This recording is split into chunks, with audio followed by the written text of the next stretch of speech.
La campagne de vulgarisation qui s'ouvre en ce jour a comme objectif principal de permettre à la ville-province de Kinshasa de s'approprier les résultats de la réforme d'aménagement du territoire, surtout de mettre en œuvre la politique d'aménagement du territoire et aussi de répondre aux attentes du gouvernement et de la population en rapport avec l'affectation, l'occupation et l'utilisation des espaces, des ressources naturelles du sol et du sous-sol, ainsi que le développement durable de la ville-province de Kinshasa et de sa périphérie.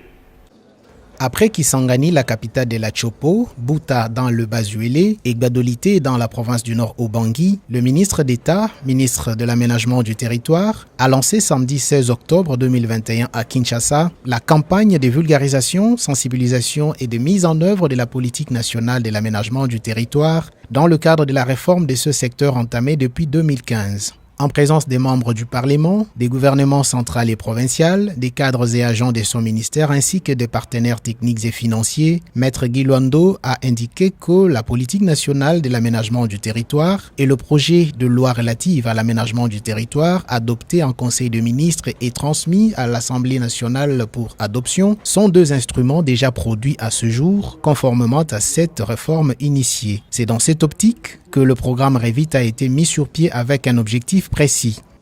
Ce vaste et ambitieux programme REVIT a pour objectif d'inviter et encourager les citoyens congolais résidant au pays et à l'étranger de construire ou investir dans leur milieu d'origine afin d'apporter un développement durable.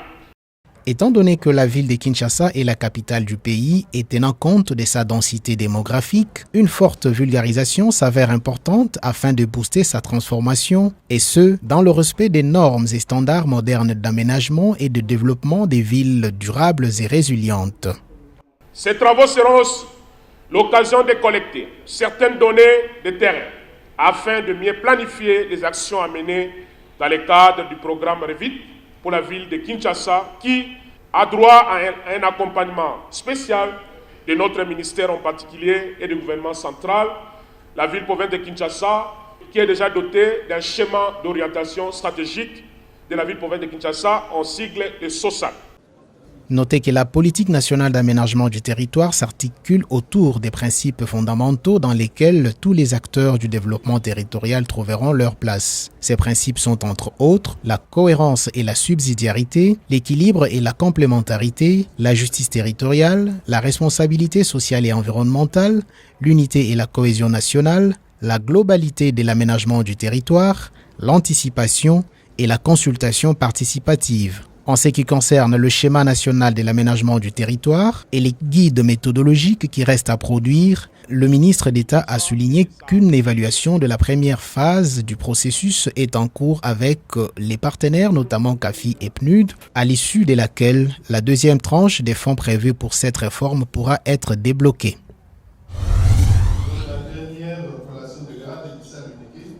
La conservation de la faune sauvage était au centre d'une conférence débat organisée ce lundi 18 octobre par la délégation faculté de la médecine vétérinaire de l'Université de Kinshasa pour la sensibilisation de la population congolaise à ces sujets. Comprendre le rôle des médecins vétérinaires comme agent de la conservation de la faune sauvage était le but poursuivi par les organisateurs. Il s'agit en fait de faire voir au reste de l'université à travers ce que nous ferons aujourd'hui, c'est que ça vaut d'être un médecin vétérinaire. Comme je le disais dans mon speech, un médecin vétérinaire, c'est un médecin. Mais le médecin des animaux, de tous les animaux. Mais en dehors de cela, il est aussi producteur. Il produit, il encadre les éleveurs dans la production des animaux de rente. Il va jusque dans la chaîne de valeur, quand on va de la fourche à la fourchette. Non seulement il amène le médicament pendant la production, non seulement il va traiter les animaux, mais il va jusqu'au niveau même de la consommation, quand il va voir la qualité de ces animaux. Le rôle pratique des médecins vétérinaires varie en fonction de la filière qu'il a choisie. Il peut s'agir de protéger et de soigner les animaux, de sécuriser les prescriptions des médicaments, d'assurer la sécurité sanitaire des animaux, de garantir la santé publique, de préserver l'environnement, de développer la recherche et la formation. Elles sont nombreuses. Tout d'abord, pour venir à bout des maladies sauvages, on intervient selon les types d'animaux à traiter. La façon dont vous allez traiter un buffle, ce n'est pas la même façon dont vous allez traiter un lion dans les parcs. Vous savez, les lions, c'est un animal sauvage dangereux. Tu ne vas pas venir l'approcher et les soigner directement comme ça. Il faut des appareils qu'il faut pour soigner la maladie que vous allez rencontrer. Je peux vous parler par exemple d'une technique d'anesthésiologie qu'on utilise à distance avec des dagues, où il faut tirer à une distance et stabiliser l'animal, le temps de l'approcher et de le soigner selon la maladie qui sévit. Les médecins vétérinaires sont les spécialistes de la santé animale et interviennent dans 3 principaux domaines: la santé et la protection des animaux, la sécurité sanitaire des aliments et la santé publique, ainsi que la préservation de la faune et de l'environnement. À Kinshasa, les projets d'assainissement et de réhabilitation dénommés Zéro Trou était notre espoir qui vient animer les habitants de la capitale congolaise. Les artères sont en état de délabrement avancé et cette situation ne permet pas la fluidité de la circulation. Pour pallier à ces problèmes, plusieurs projets sont initiés au niveau du pays afin de résoudre tant soit peu cette problématique. La première phase de ces projets d'assainissement, lancée par le Premier ministre congolais Jean-Michel Samaloukonde, va durer 6 mois et concerne 46 artères identifiées pour un total de 83 km avec comme coût 32 millions de dollars américains. Nous avons voulu que la population de Kinshasa puisse bénéficier des infrastructures routières qui permettent une fluidité dans la circulation. Nous vivons tous à Kinshasa, le constat est assez amer parce qu'il y a des gros embouteillages dans la ville et l'une des raisons de ces embouteillages, c'est la dégradation de l'état de la route. Les voiries urbaines, les voies secondaires pour pouvoir aider à désengorger les artères principales. Nous sommes ici dans les cadres des voiries qui doivent complètement être réhabilitées pour que cela ne soit plus une cause ou une raison aux multiples bouchons et au manque de canalisation des eaux auxquels nous assistons dans la ville. Les techniciens routiers attendent multiplier les axes secondaires pour désengorger les axes principaux qui relaient les caniveaux et construire là où il y a un manque. Nous avons ainsi déterminé les artères qui posent problème. Des artères qui sont dégradées, qui posent des problèmes de ralentissement, des problèmes qui entraînent aussi des conséquences importantes pour ce qui concerne l'entretien des véhicules, le temps sur la route. Donc l'ensemble de ces problèmes est aujourd'hui adressé au travers de ce programme. Au cours du lancement de ces projets, le chef du gouvernement a encouragé les ministères des Travaux publics et infrastructures qui pilotent ces travaux de lui rapporter des résultats escomptés. Entre autres, éradiquer les embouteillages et cultiver les civismes routiers auprès des conducteurs automobiles. Les Congolais sont perplexes sur la matérialisation du projet Chile Gelou lancé par le chef de l'État Félix-Antoine Tshisekedi en mars 2021 à Kinshasa. Pour ses habitants, ils demandent plus d'implication pour la concrétisation effective de ces nouveaux projets.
Certains ont tout perdu sous les coulées des laves.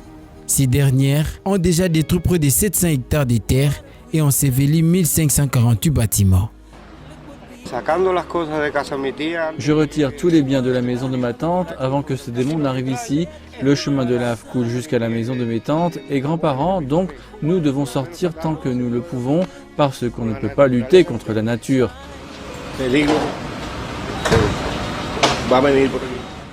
Je sens le danger venir vers nous. Nous devons évacuer. Tous les voisins doivent évacuer avant qu'il n'arrive, sinon nous n'aurons pas le temps.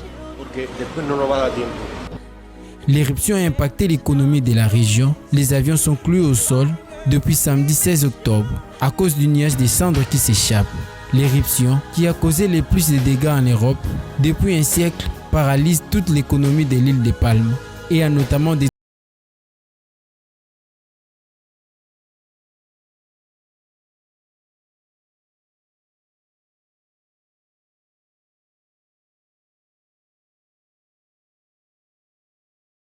Introduit au début des années 2000, le concept One Health, une seule santé, synthétise en quelques mots une notion connue depuis plus d'un siècle, à savoir que la santé humaine et la santé animale sont interdépendantes et liées à la santé des écosystèmes dans lesquels elles coexistent. Qu'est-ce que donc la santé environnement, ces facteurs déterminants du bien-être de toute espèce vivante? Plusieurs définitions qui existent. Certains ne prennent la définition que de l'environnement physique lié au milieu de vie, l'eau que vous buvez, l'air que vous respirez, et d'autres ont des visions plus larges de l'environnement. C'est par exemple l'environnement lié à la faune et à la flore. Ça peut être également l'environnement lié aux interactions sociales et aussi l'environnement lié au comportement de santé. Einstein disait lui-même, l'environnement c'est tout ce qui n'est pas moi, sous-entendu, tout ce qui n'est pas génétique. Un mauvais environnement contribue à l'apparition des maladies parmi les plus courantes et les plus graves. La pollution de l'eau, de l'air, des sols, les habitats vétustes ou les conditions de travail dangereuses sont à l'origine de multiples pathologies, notamment cancéreuses, des troubles de la reproduction et du développement. Parmi l'impact sur la santé de certaines expositions environnementales, on pourra ainsi s'intéresser à l'impact sur la survenue de malformations congénitales ou de prématurité, par exemple, quand on s'intéresse aux expositions prénatales, mais aussi plus tard dans la vie sur certains cancers, les infarctus du myocarde. L'approche One Health établit clairement des liens étroits qui existent entre la santé des animaux, des personnes, des végétaux et de l'environnement. Qu'ils soient domestiques, de la faune sauvage ou destinés à la consommation, les animaux ont une influence directe sur la santé des humains. Les répercussions mondiales de la pandémie de Covid-19 ont souligné la nécessité de mener des actions coordonnées multisectorielles afin de protéger la santé et d'éviter des conséquences néfastes sur les systèmes alimentaires. C'est issu en fait du constat, notamment par rapport aux maladies émergentes. On a eu le prion, on a eu ce qu'on appelait la maladie de la vache folle, on a eu la grippe aviaire.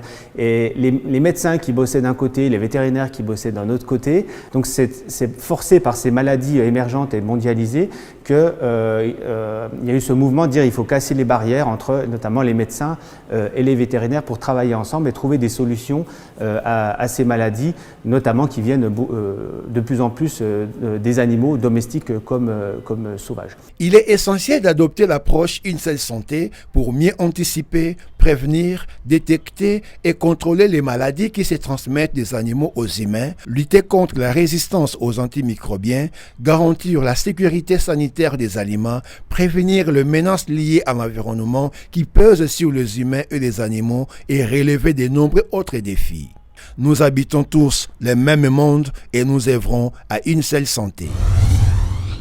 La Chine va investir environ 200 millions d'euros pour aider les pays en développement à protéger leur biodiversité, a annoncé le président chinois Xi Jinping lors du discours de la 15e conférence des parties COP de la Convention sur la biodiversité des Nations Unies à Kunming en Chine, en présence des représentants du gouvernement chinois et des délégations de plusieurs États du monde. En tant que plus gros émetteur de gaz à effet de serre et le plus gros consommateur de charbon, la Chine promet en compensation d'amplifier ses efforts pour lutter contre l'extinction des espèces, notamment en agrandissant ses réserves naturelles. Ici, j'annonce que la Chine prendra l'initiative en investissant 1,5 milliard de yuan pour établir le Fonds pour la biodiversité de Kunming afin de soutenir les pays en développement dans la conservation de la biodiversité. La Chine encourage et invite toutes les parties à apporter des contributions financières au fonds pour améliorer la protection de la biodiversité. La Chine accélère la mise en place d'un système d'aires protégées avec les parcs nationaux comme piliers. Au fil du temps, les zones les plus importantes pour l'écosystème naturel et les paysages naturels les plus uniques, le patrimoine naturel le plus précieux et la plus grande réserve de biodiversité seront inclus dans le réseau des parcs nationaux. Cet État fournit à sa population environ 60% de ses besoins en énergie fossile. Avec des impacts majeurs de la crise climatique, la première puissance économique attend augmenter sa capacité en énergie renouvelable en accélérant ses projets autour de l'énergie solaire et éolienne. Selon les Nations Unies, 1 million d'espèces animales et végétales sont menacées d'extinction. Un triste record dans l'histoire de l'humanité. La COP15, qui durera toute la semaine, a pour ambition de créer un nouvel accord pour limiter le réchauffement climatique et protéger la biodiversité. Elle sera suivie de négociations en Suisse en janvier par l'établissement d'une stratégie finale lors d'une nouvelle rencontre à Kunming du 25 avril au 8 mai 2022.